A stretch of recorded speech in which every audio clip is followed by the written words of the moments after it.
genuinely like the game. But hey, are you ready to give these people what they want? Oh, God. You know, Doubting Thomas is only here for one reason, and that's Fitzgibberish. All right, here we go, people. Thanks for coming, my friends, first of all, but it's a diatribe, a conspiracy, and it's an island in the middle of some unapologetic and sometimes, usually, when I can't say the word Eli, inaccurate sports talk. You've heard me blast Chicago sports on this show a few times. I was going to put your name in there, Combs, but didn't want to speak to you. The Oakland A's organization makes Chicago sports look innovative. If Chicago teams are the Wile E. Coyote of American sports, the A's organization is Wiley's dropout brother, Riley Coyote, who still sleeps in their mother's basement, huffs permanent markers, watches old live performances of the band Creed, while he gets on his human costume to meet his fleshy girlfriend at a sex party called the Sputum Fest. Last Tuesday, as we already talked about, shortly after we signed off, the Oakland A's played still the leading Tampa Bay Rays in a game that should not have meant much. The A's would win the game, but their fans would, as we talked about, win the war. Here is just one clip from the broadcast when the A's pitcher could not even hear the clicks of the pitchcast in his ear. Stand in from Tampa Bay. Rays trying to open the scoring, and Hogan can't hear with the pitch count because of the crowd. And now time has called. Things have gotten loud here. This is certainly a new experience in 2023 at the Coliseum. A new experience. Because there's a 2/3 of a stadium there. Well, it happens. Yes, the A's fans planned to have a reverse boycott and attend this particular game, as we talked about, more than 8,000 a person clicked. And it worked beautifully, which hasn't happened on the fields for the A's much this year. They were chanting so loud that Hogan Harris, as you heard, couldn't hear the clicks in his ear. Well, needless to say, the clips went viral of this game. It's the most original promotion for Major League Baseball since the movie Major League, which was never real, actually. What was the plot line of Major League? Oh, yes. The owner trades away all her best players, replaces them with crap, and then hopes for her team to stink so much that she can move them to a better, and I did do air quotes, city and fan base. Up your butt, Jobu. Thank you.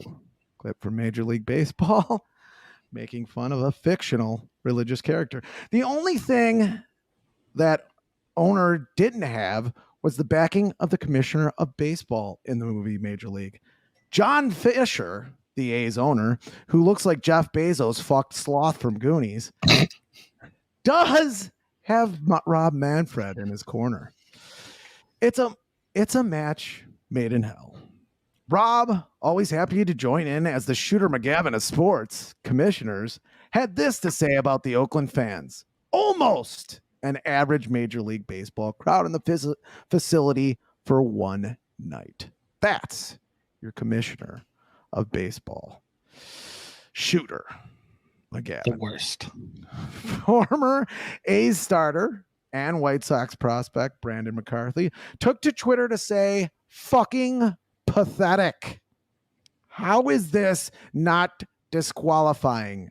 This toad, speaking of Manfred, is the steward of a glorious sport, dripping with history, and he feels entitled to mock fans who are making their voices heard as he sits by and caters to hiding billionaires. Why do we accept this in our culture? Rob Manfred, the same guy who mocked the World Series trophy, the same guy who didn't put baseball highlights on social media until like 5 years after the NBA did, the same guy who blacks out games, the same guy who can't promote the MJ of motherfucking sports. Yeah, I said it, and I live in Chicago. Shohei Ohtani is the MJ of sports right now. American sports, I guess we can put in there. The guy who's first in home runs, first in RBIs, 13th in average. And oh, yeah, he pitches and he's first in strikeouts too, and 22nd in ERA. A while ago, I shared a story about how I fell in love with sports, courtesy of one of the only TVs I had in our house at the time. The average household can have 10 screens easy right now. I'm sure Combs' household with his 100 kids has about 300 screens. Do you think that kids are going to watch this product, Rob Manfred? Do you think that kids are going to want to keep watching this product when you have no idea how to promote it in this day and age? When Jeremiah Murray in Central Indiana can't even watch a goddamn White Sox baseball game because it's blacked out. Do you think people are going to keep watching this? And I'll tell you what I said over a month ago when I did have that Fitzgibberish. They aren't going to watch these teams. Not with the owners that you are backing right now. They're not going to watch these teams. Not with the Jerry Reinsdorfs of the league, where you have half a fan base having banners all over the city asking him to sell the team. No. And that, my friends, is Fitzgibberish. Thoughts, sir? Rob Manfred's the worst commissioner in all of sports. I'm gonna have to start he's terrible. I used to say Betterman, but he is just he's a clown. Plain and simple. And as much as I thrive to work in Major League Baseball, and as much as I would love to earn a living working in this game that I love so much, Rob Manfred is a clown. He's a joke. And he's going to continue to be a joke because he keeps saying stupid shit like this. Like, is he going to do the same thing to the White Sox? I mean, I don't know. Is he going to throw them under the bus, White Sox fans under the bus, then when we get pissed off when a new ownership tries to maybe kill this team and then just move it out? I mean, he's just... He you know what? He is Jerry Reinsdorf's favorite guy. He's a yes man. Mm-hmm. If he left as commissioner, I'm 110% certain that he would be the next manager of the Chicago White Sox. Because Jerry would love to have this guy running his team. Yeah. So, like, I can't with this guy anymore. I just can't. You know, sometimes you don't want to say stuff. You don't want to say bad stuff about people. I hate saying that, you know, athletes suck, because any athlete that is on a pro roster is closer to being Babe Ruth than we are to being